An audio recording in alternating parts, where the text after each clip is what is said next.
Welcome back, everyone. It's time to talk about Fnatic, and a lot of stuff has changed here in the off-season because, let's be honest, Krepo, 2016 for Fnatic. Bit of a dumpster fire. That was a mess. Like look back just to the summer split, they changed coach and players even during the split. They didn't even make top 4.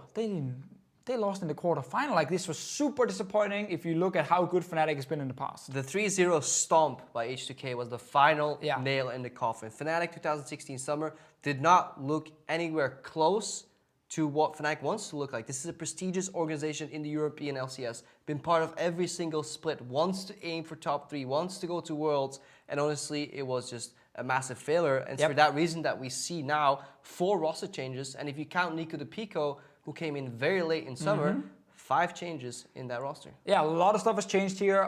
Looking at just the players, obviously there's some very known names, like Soaz is back, Amazing has now joined Fnatic.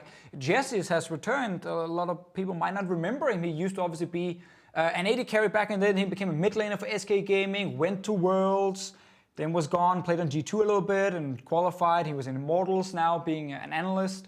And he's now changed to a support. So it's kind of a weird story, but he's been around for quite a while. Yeah, so if we count Jessis as a veteran, we're looking at 4 veteran players that kind of build this foundation to then slot in a rookie. Yeah. Just hoping for talent with caps. And that seems to be the goal for Fnatic this year. Also, 5 English-speaking members. So a language fit, almost a culture fit. Exactly. I think it was very clear. Fnatic said, you know what, the imports, unless we know we get some fantastic ones, it's just not worth it. Let's look at like the culture, look at how these guys are communicating in the game and outside of the game, because it is very important for Fnatic as a team now. They have like 5 friends basically who can help each other and back up each other, and that's something they talked about in the announcement as well.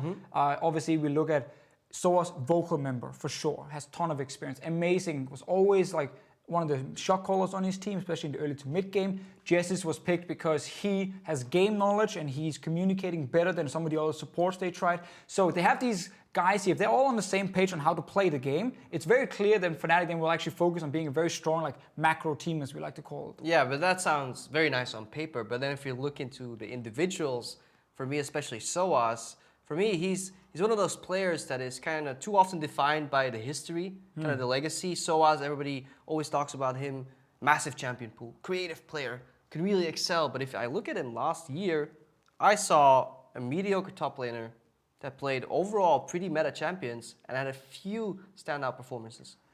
I definitely agree he didn't have a good split, especially in the summer split, but I do think the Origin lineup was a complete mess. And I agree. Yeah, I agree. Like, I don't think a single member was actually doing well, really, and they didn't have anything they could work with. I think Soaz, 2017, 10 bans as well, like more advanced pick and ban system. I think he can bring out some of these old counter picks, unique picks he's known for, and I think it's going to be a counter pick meta. So I can actually see Soaz really do well in 2017, but he's not going to be the main guy on this team because he's not going to have to carry. He's an enabler. He has to set up Reckless and Caps in the mid lane, which of course leads us to that big question. How good is Caps? I mean, Caps, he's going to make the list.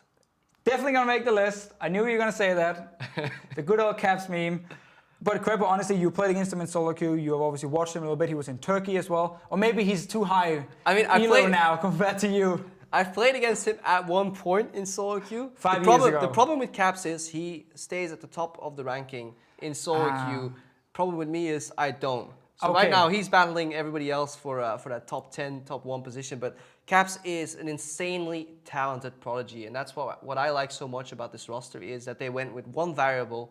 Yeah. We talked so much about it already. Culture, language, it all fits. It all makes sense. Experience is there. And then you have this crazy talented player. And then hopefully Fnatic have learned how to deal with some of these talented players that can develop maybe attitude issues as well. Yeah. And learn from their mistakes. And nothing should prevent Fnatic this year from becoming a top-tier team. No, I agree. And obviously then on our tier list, where we're filling all these teams here, we have Fnatic as a B-tier team right now, just because with the amount of roster changes, we can't just instantly call them like a top team. But we like what they've been building here. I really love them sticking to like their core values of being like, we want 5 English-speaking players, we want players who can work together, some has past experience, or Reckless, and of course, Soaz and Amazing, these kind of things. And as you said, you know, Caps being such a good player, I'm kind of looking at a Nuke Duck Season 3 coming in, like mechanically insanely gifted and just understands the matchups in the mid lane so well. It's all the praise we hear from other pro players.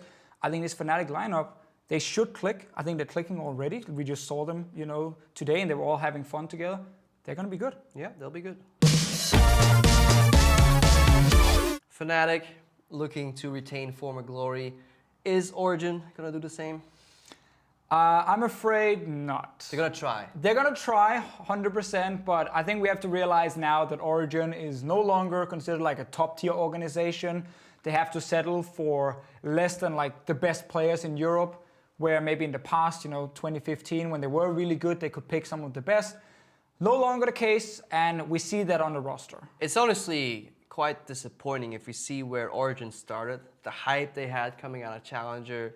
They finished second, they went to Worlds, top 4. Yeah. They had a bot lane that was called the best in the West, and ever since that point, it's been downhill from hype train to train wreck to almost rock bottom at this point. Yeah, I definitely agree. I think it's hard to find like a lot of positives here. If we look at the roster, 5 changes obviously coming in, everything had to be rebuilt. A positive is the fact that Leduc came in very early as the coach. They started with the coach and said, okay, what kind of players do you want?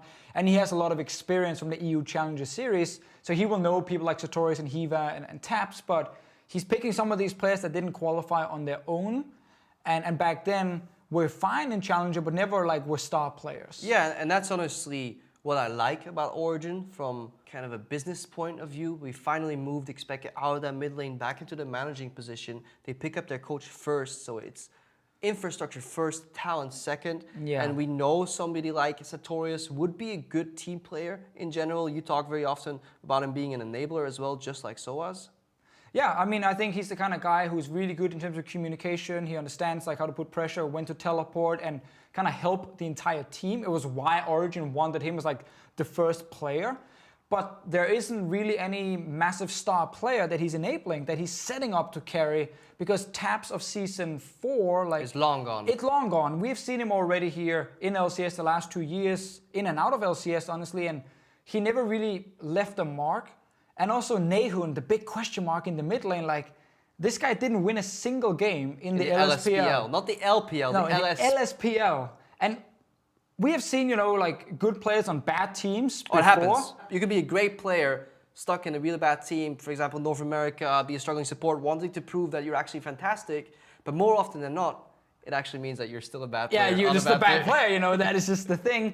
Nehun has to come in here and just like prove us completely wrong. He has to show that he actually is like mechanically super gifted, and him and Wisdom together have to do well, because the big question really is, Krepo, how do Origen win games? They're not. They're probably not going to win a whole lot of games, but if they were to win games, what are we looking at? If they're going to win these games, and that's a big if, they need to be more hungry than some of these other teams. Because if you want to get to the level of somebody that's already above you, you need to work as smart as them and twice as hard. Put in more hours. We need to see Hiva and Tabs wanting to finally prove themselves again, establish themselves as players. Nehun needs to get that synergy with Wisdom. But in terms of jungle mid, that's a gargantuan task in the European LCS. It is. Like, we have to say mid lane position is pretty stacked. The jungles are looking very good as well. So it's going to be very difficult for Origen. And it's also why on the tier list, we of course have to place them down in the bottom, where realistically they're fighting to avoid relegation more than anything. They shouldn't really, I mean, you can always aim for playoffs, but we're not expecting them to really compete for it. Their Group B here is pretty difficult as well. A lot of good teams in it. So it will be very hard for Origen to do a whole lot. Honestly, for Origen, this should be a split of growth. Their goals should be anything in summer, honestly. Yeah, survive. I wouldn't even be surprised to see Origen in the Challenger Series in summer, because there's some really strong teams on the up and up there as well. Yeah. So for Origen, it is improve and survive. I think that's enough now about Origen. We talked about Fnatic earlier. That was a lot of positives, now a lot of negatives on Origen. Next episode, guys, we're talking about Splice and Vitality, so see you then.